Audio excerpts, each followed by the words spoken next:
이런 분들이 갈등이 생기면 어떻게 하겠어요? 내 걸 꺼내서 설명하기가 어려우니까 이제 도망가는 거예요. 막 만나, 아무나 만나, 그냥 뭐 되는 대로 만나. 심플심리. 안녕하세요, 심플심리입니다. 만나서 반갑습니다. 오늘 심플심리에서는 애착에 대한 정보를 다뤄보려고 합니다. 심플하게 설명을 해드릴게요.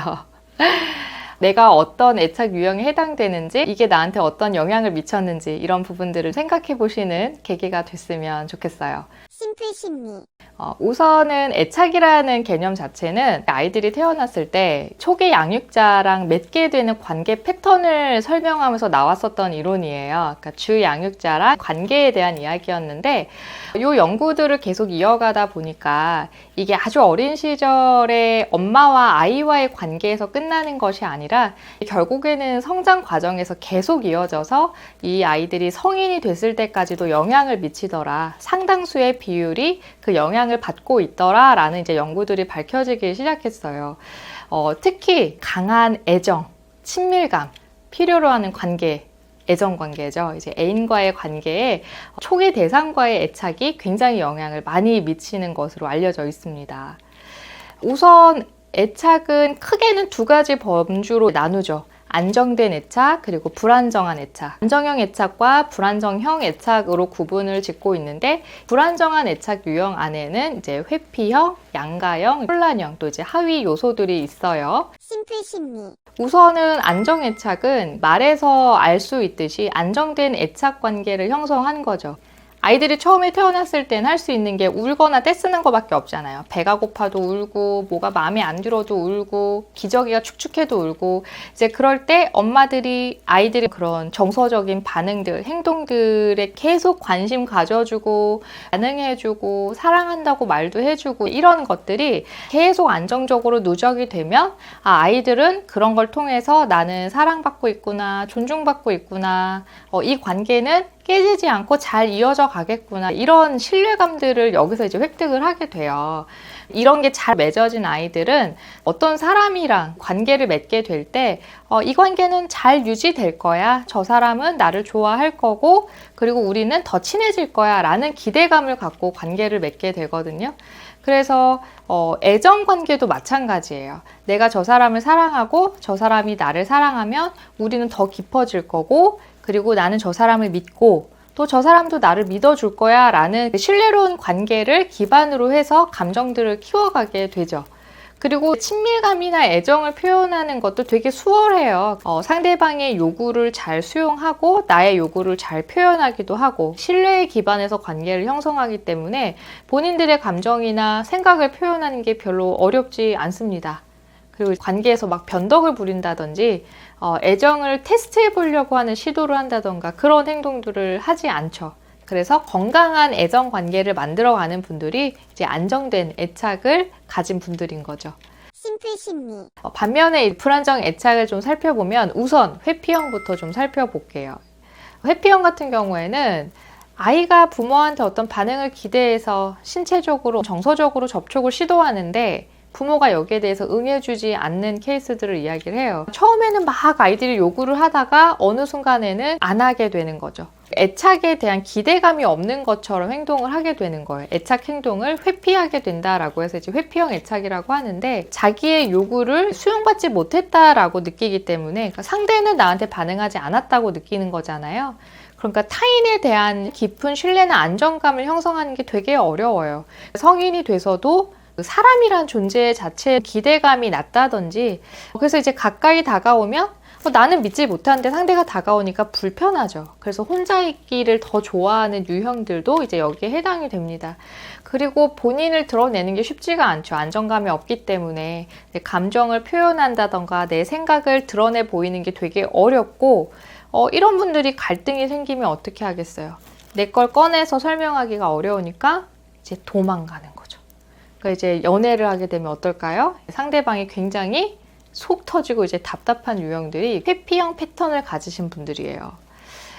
그리고 이제 상대방의 어떤 애정 욕구를 받아내는 것이 되게 어렵기 때문에 그걸 충족시켜주는 것도 되게 어렵고 서툴러요. 그래서 회피형 애착 이신 분이 강하게 밀착되기를 바라는 분을 만나면 아주 고달픈 연애를 할 수밖에 없어요. 사실 연애가 잘 형성이 되지 않죠, 이 관계가. 심플 심리. 두 번째, 그 양가형인 경우에는 부모가 자녀에 대해서 보이는 반응이 되게 양가적이었던 경우예요. 어떨 때는 막 너무 예뻐 죽겠다고 표현을 하다가 어떨 때는 또 반응이 심드렁하고 반응을 보여주지 않는다든지. 그러니까 이제 아이 입장에서는 엄마가 사랑을 주는 대상이긴 한데 어쩔 땐 주기도 하고 안 주기도 하니까 열심히 매달려서 그 관심을 돌리려고 해요, 자기한테. 그러니까 이 아이들은 대부분 굉장히 떼를 쓰거나 투정을 부리거나 부모를 아주 힘들게 하는 방식으로 애정을 갈구합니다. 그래서 이런 패턴들이 대인관계에서 이제 굳어지다 보니까 성인기가 됐을 때도 마찬가지예요. 애정관계 형성이 되면 날 봐달라는 요구를 되게 지나치게 하게 되죠. 굉장히 의존적이고 애정을 원하는 행동들을 되게 많이 하게 되는데 이게 결국 상대방한테는 상당히 집착적으로 느껴지게 되는 거예요. 지나친 방식으로 애정을 요구하기 때문에. 그리고 상대가 언제든 나를 떠날지 모른다라는 불안이 늘 기저에 있기 때문에 본인이 원하는 만큼, 이제 만족할 수 있는 만큼 애정을 얻지 못하게 되면 되게 조급해져요. 그리고 조금만 소홀해져도 헤어지려고 이러는 건가? 라는 불안이 이제 촉발이 되죠. 그러니까 상대한테 자꾸 집착하게 되고, 뭔가 아주 작은 사인에도 자꾸 이런 생각 저런 생각을 하니까 감정 기복도 심해지고, 관계를 맺었다가 끊었다가 이런 것들을 반복하는 것처럼 굉장히 양가적인 이제 반응들을 보이게 돼요. 심플 심리. 마지막은 혼란형 애착인데 이런 경우는 이제 양육자에 대한 감정이 되게 혼란스러운 거예요. 엄마는 나한테 사랑을 주는 대상인데 뭔가 날 사랑하는 것 같지 않아. 그리고 어떨 땐 너무 무서워. 그러니까 다가가지도 못하고 멀어지지도 못하고 되게 관계에서 이제 동요되는 거예요. 이런 경우는 이제 아동기 외상이 있었던 경우들, 그러니까 폭력이라든지 방임이나 학대가 있었던 혹은 이제 애정 대상을 상실했었던 경험이 있는 분들한테서 관찰되는 애착 패턴입니다.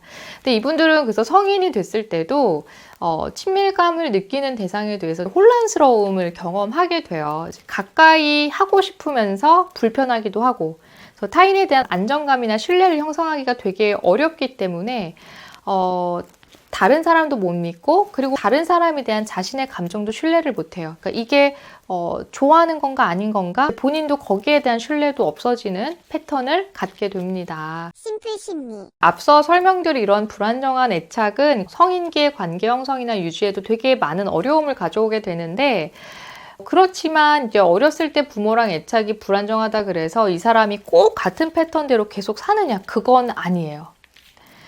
획득된 애착, 획득된 안정이란 개념이 있거든요. 그러니까 어려서는 불안정한 애착 형성을 했어도 이제 성인기에 와서 이제 안정 애착을 가진 사람이랑 신뢰로운 애정 관계를 잘 유지하게 되면 그 사람도 이제 안정된 애착을 획득을 하게 되는 거죠.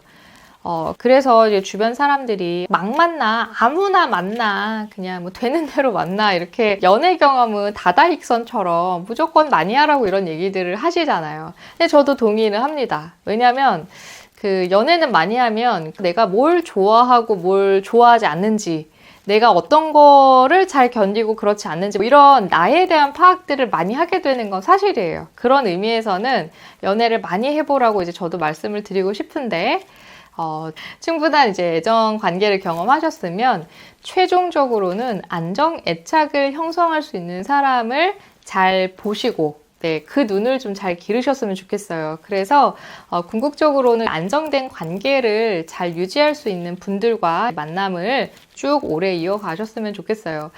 특히 이제 양육 환경이 좀 불안정하셨던 분들 같은 경우에는 성인기 이후의 애착이 어떻게 보면 제2의 삶을 살게 하는 정도로 되게 파워풀한 변화를 전 가져올 거라고 봐요.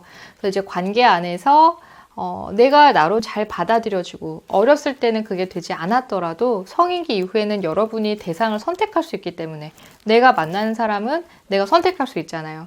그러니까 불안정한 애착을 반복하지 마시고 이제 내가 나로서 잘 받아들여주고 나 또한 상대방을 충분히 받아주고 애정해 줄 수 있는 대상을 만나서 안정된 대상이 주는 편안함, 신뢰, 친밀감 이거를 깊이 있게 경험을 해보셨으면 좋겠어요.